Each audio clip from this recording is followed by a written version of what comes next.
The First Sliver versus Razaketh the Foulblooded. Don't know if I've ever seen this played as a commander. Yeah, we've got mana there, and we've got a tutor there if we're desperate for more mana, so yeah, we will keep that and see what we get into. Nature's Law is really good. Don't have a turn 1 play, so we will get down the tapped Shockland and hope that we draw into another land next turn, because currently not too sure what we want to grab with Nature's Law. The First Sliver is 5 mana in 5 colours. It's a 7/7 with Cascade, and it gives Sliver spells Cascade. And of course our opponent got into a Myriad Landscape cracked on turn 2 thanks to the Sol Ring, so they could be up to 6 mana next turn. Doubt we're going to be winning this one somehow. We'll just grab a Scrubland here, and I'll get down the Simic Signet. Black should struggle getting rid of artifacts and enchantments. Razaketh the Foulblooded is 8 mana for an 8/8 flying trample. It has pay 2 life, sacrifice another creature, search your library for a card. Wow, yeah, this is pretty much all about ramp in this game. Luckily we get into a Sol Ring ourselves. This seems to be built very similarly to a Griselbrand deck, just black ramp and get into your commander.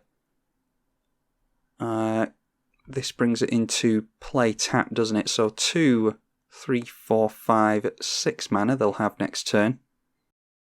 Let's go Sol Ring into a Nature's Law. And we need red, so we'll get down a Stomping Ground. We can put that into play tapped, and then just go in for the Muscle Sliver.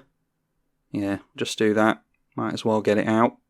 And then we can trade with the Dark Confident if we want to, although I doubt our opponent is going to be swinging in with that. Oh, they take a big hit there by revealing a 9 mana Demon of Death's Gate. That's a 9/9 flying trample. You may pay 6 life and sack 3 black creatures, rather than pay this spell's converted mana cost.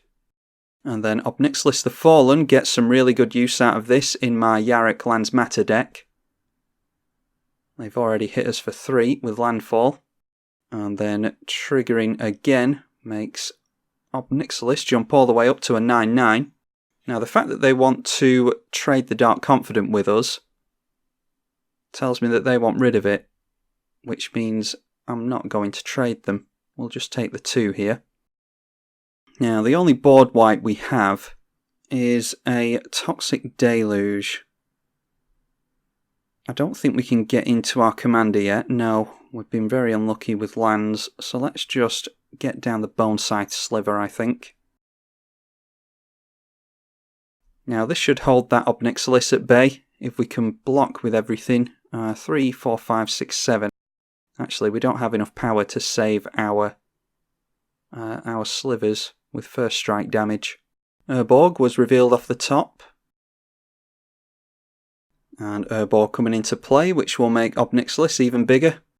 We can just chump with the Striking Sliver, because that gives first strike, but we already have a double striker in play. Okay, getting some clerics into play. I think we're going to see the Demon of Death's Gate here. So if we get into a black mana, it might be time for that Toxic Deluge.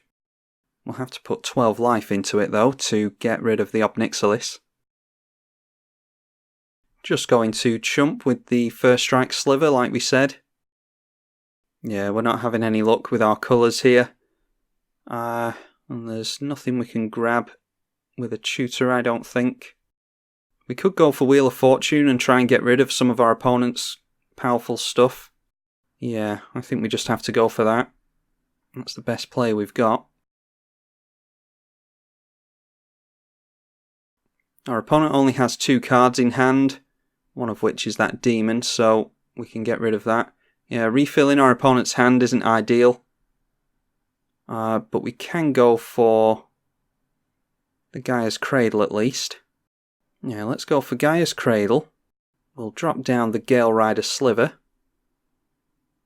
And then we've got Wooburg next turn, so we could try and set up an Alpha Swing, but we need to not take a bunch of damage from our opponent. Well, we could just take a lot of damage and then try and fly over our opponent, at least. Yeah, I think that's our best bet. Let's go Krosan Grip on the Candelabra, just in case they get down a Cabal Coffers next turn. Yeah, they can't necessarily respond to anything because that has Split Second. Yeah, the reason you run Krosan Grip is exactly because of Split Second. I wouldn't have thought they could protect that in any way, but they might have some kind of trick up their sleeve there. Now I'm just going to hope that our opponent does not have... going for Thespian Stage, copying the Gaia's Cradle. Now I'm just going to hope that our opponent doesn't have a means of getting multiple lands into play. We can chump with the Gale Rider Sliver anyway, but that wouldn't be very good for us. I'm just going to fly over here and deal 10 damage to my opponent. They might have spot removal in hand now as well after that wheel. And you never know, they might take a big hit from the Dark Confidant as well. They take 3 from that. A Nether Spirit. At the beginning of your upkeep, if Nether Spirit is the only creature in your graveyard, you can return it to the battlefield. It's a 2/2.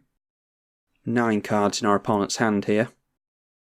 They can go for Razaketh and tutor something up, so I can't really see us getting through this, to be honest. Down comes that Razaketh, and now they can sacrifice a creature and pay 2 life to tutor. But yeah, they've probably got us here. They have a flyer in play now, so we can't get through as easily as we would have done. There's that Cabal Coffers, which is exactly the reason that I got rid of the Candelabra of Taunos, however you say that. Going for a tutor again. They can only do that once more, but it's only once more they need, I imagine. A Dark Ritual, they've got a whole heap of mana. And they get into Lich. As it enters the battlefield, you lose life equal to your life total. Okay, they won the match, but we're both down to 0. I don't get how that works. Let's read this. As it enters the battlefield, you lose life equal to your life total. You don't lose this game for having 0 or less life. If you would gain life, draw that many cards instead. Whenever you're dealt damage, sacrifice that many non-token permanents. If you can't, you lose the game. When Lich is put into a graveyard from the battlefield, you lose the game. Okay, so there's a couple of ways to lose with this enchantment in play, but all they really need to do is reduce their life total down to 0 with the creature that lets them pay life into a bunch of effects. So technically, even though we're both down at 0, my opponent wins the game there. They just got off to a really fast start and we were missing land drops. I think that if by some miracle we hadn't have seen Razaketh hit the field there, then we could have gotten down our commander, and what would we have? We would have drawn first. And it won't show us because Modo's awful. But we would have gotten into the first sliver and then hopefully cascaded into another sliver, and maybe we could have squeezed out lethal damage from our evasive slivers. But it wasn't to be this time, and we saw a cool Razaketh build, so hopefully you all enjoyed that. I'm tribalkai on the EDH channel. Thank you for watching.